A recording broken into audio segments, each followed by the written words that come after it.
Sorry to سے لیکن کچھ لڑکے جب لڑکیوں کی گیدرنگ میں بیٹھے ہوتے ہیں نا تو اتنے گندے اتنے برے لگ رہے ہوتے ہیں نا کہ اس کا کوئی اندازہ ہی نہیں ہے. لڑکیوں کی طرح آئے بائیں شائیں کر کے باتیں کر رہے ہوتے ہیں, پتہ ہی نہیں چل رہا ہوتا ہے کہ ان میں لڑکی کون ہے لڑکا کون ہے. یار مسلمان بندے کی نا ایک اورا ہوتی ہے, مسلمان بندہ اور بندی سے نا تقوی کی خوشبو آ رہی ہوتی ہے, لیکن یار ہم میں وہ بات ہی نہیں رہی قسم سے. ہم تو دو باتوں پہ پھسلنے والے لوگ, دو چار خواہشیں سٹک ہو گئی نا ہماری, یا زندگی کی دو چار اپس اینڈ ڈاؤنز فیس کرنے کا موقع ہمارے سامنے آ گیا. وہ مسلمان جو صبر کا پہاڑ کہلاتا ہے یار, جو اپنے صبر سے اللہ رب العزت جیسی ذات کو اپنے ساتھ لے لیتا ہے, وہ مسلمان بھی آج کل رو رہا ہے, دنیا کے حالات کی وجہ سے چہرہ لٹکا رہا ہے. ابے جان تیرے ساتھ یہ ساری چیزیں سوٹ ہی نہیں کرتی, کیا ہو گیا تجھے اللہ کے بندے؟ واللہ مسلمان کے سامنے تو بڑی بڑی اپرچونٹیز آتی ہیں گناہوں کو کرنے کی, اور وہ بلا جھجک کہتا ہے کہ میں نے نہیں کرنا. لیکن یہ موجودہ دور کے مسلمان اور اسپیشلی آج کل کے نوجوان آنکھوں کے اشاروں سے ہی بہک جاتے ہیں, پھسل جاتے ہیں. بڑی بڑی باتیں کرنے والا, میں یہ کر دوں گا, میں فلاں کر دوں گا, بڑے بڑے فلسفے جھاڑنے والے, میں نے یہ کیا, میں نے وہ کیا, میں نے فلاں کیا, جو صبح و شام اپنی مردانگی جھاڑ رہے ہوتے ہیں. ایک عورت اس کے سامنے سے گزرتی ہے, وہ اپنی مردانگی بھول جاتا ہے, اس کے اندر کا شیطان اور اس کے اندر کی ہوس جاگ جاتی ہے, آنکھیں پھاڑ پھاڑ کے دیکھنا شروع ہو جاتے ہیں, اور کچھ لوگ تو شکلوں میں ڈوبنا شروع ہو جاتے ہیں. کیا ہو گیا اللہ کے بندو؟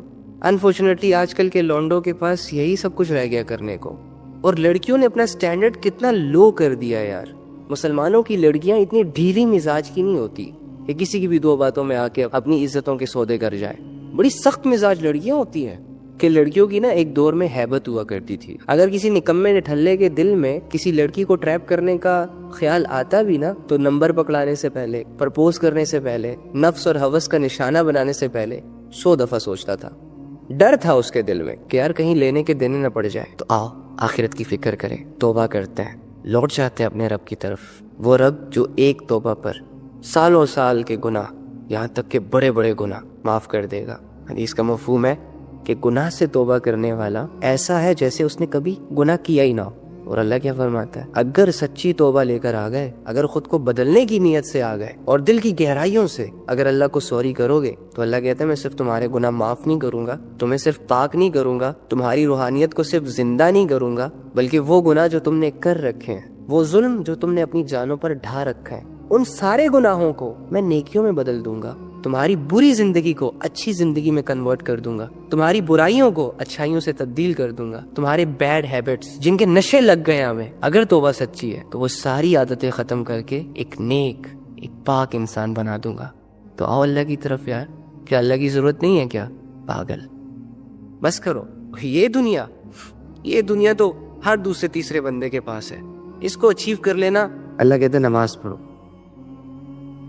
خواہش کہتی ہے یار کیا ہے یار, نماز, کام ضروری, پیسہ ضروری, جاب ضروری, اسٹڈی ضروری, یہ ضروری, فلاں ضروری. اب میری یہ خواہش ہے, میں خواہش کو پورا کر رہا ہوں, اللہ رب العزت کی بات کو چھوڑ رہا ہوں, اللہ کے اوپینینز کے سامنے اپنا اوپینینز لا کے کھڑا کر دیتا ہوں. کر دیا نا میں نے انکار, جسٹ بیکاز آف خواہش میری کچھ اور ہے, اللہ کا حکم کچھ اور. تو مجھے بتائیں, جب میں اور آپ خواہشوں کی عبادت کریں گے, ڈیزائرز کو فالو کریں گے, لسٹ کو فالو کریں گے, تو کیا ان ساری چیزوں کے فالو کرنے سے, ان میں انوالو رہنے سے اللہ راضی ہوگا؟ نو بڑی. شیطان راضی ہوگا, دنیا راضی ہوگی, تو اور تیرا رب دونوں تجھ سے ناراض ہوں گے.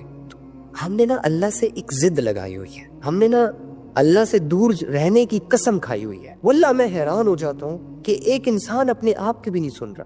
تمہیں تمہارا ضمیر آوازیں نہیں دیتا جب تم اذان کی آواز سنتے ہو؟ تو کیا تم دل سے بتاؤ, کہ تمہارا دل نہیں کرتا کہ تم نماز پڑھو؟ کرتا ہے, لیکن ہم نہیں پڑھتے. کیوں؟ کہنے کا مطلب یہ ہے کہ اگر آپ کے دل میں اللہ سے جڑنے کے ارادے تو ہیں, لیکن آپ کے ایکشنز وہ نہیں ہے جو آپ کو اللہ سے قریب کر دے. ان ارادوں سے کوئی بھی انسان اللہ کے قریب نہیں. ارادہ تو اللہ کی طرف سے, باقی اللہ آپ کے 2-4 قدم اٹھتے ہوئے دیکھنا چاہتا ہے اپنی طرف. اب وہ 2-4 قدم اٹھتے ہوئے اگر تمہیں ایسا لگتا ہے کہ یار اٹھاؤں گا تو دنیا ہل جائے گی, تو برو یہ تیرا وسوسہ ہے. تو اللہ کے لیے لوگوں کو چھوڑے گا, اللہ تیری زندگی میں ایسے لوگوں کو ایڈ کرے گا کہ تو حیران ہو جائے گا.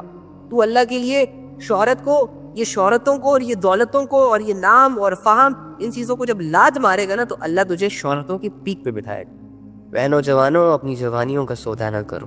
اے خوبصورت چہروں, یہ چہرے اللہ کے دیے ہوئے ہیں, ان چہروں کو گندگیوں سے, دنیا کی غلاظتوں سے بدصورت نہ بناؤ, بلکہ اللہ کے نور سے ان کو روشن رکھو.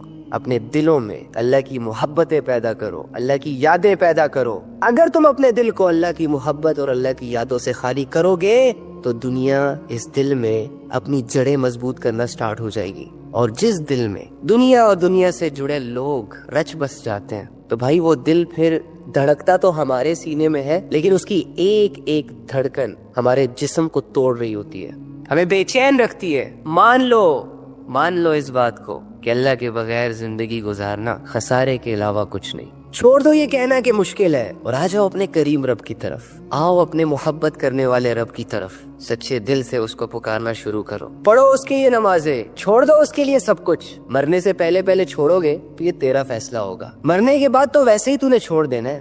رب کے لیے کچھ فیصلے کر، کچھ مشکل فیصلے کر، جس سے تیرا نفس چیخ اٹھے، جس سے تیری روح کانپ اٹھے، اور تو یہ خود کو ریئلائز کروا دے کہ میرا اس دنیا میں آنے کا مقصد دنیا کو خوش کرنا نہیں ہے، دنیا کے پیچھے پاگل ہونا نہیں ہے، بلکہ میرا اس دنیا میں آنے کا مقصد اللہ کی رضا کی خاطر رہنا ہے۔ وہی کروں گا جو اللہ چاہتا ہے۔ کیوں ٹھکرا رہے ہو اپنے اس کریم رب کو جس نے بن مانگے بہت کچھ دیا، آگے بھی دے گا؟ جو رب بے نیاز ہو کر اپنے بندوں کو اپنانا چاہ رہا ہے، محبت بھرے جذبوں کے ساتھ ان کی مغفرت کرنا چاہ رہا ہے، جو اپنے بندوں کو عالی شان زندگی عطا کرنا چاہ رہا ہے، جو بندوں کا رہبر، جو بندوں کا محسن، جو بندوں کا دوست، جو بندوں کا مددگار، اور جو بندوں کے عیبوں پر پردے ڈالنے والا، جو ہر عیب سے پاک، ہر برائی سے پاک، ہر کمزوری سے پاک۔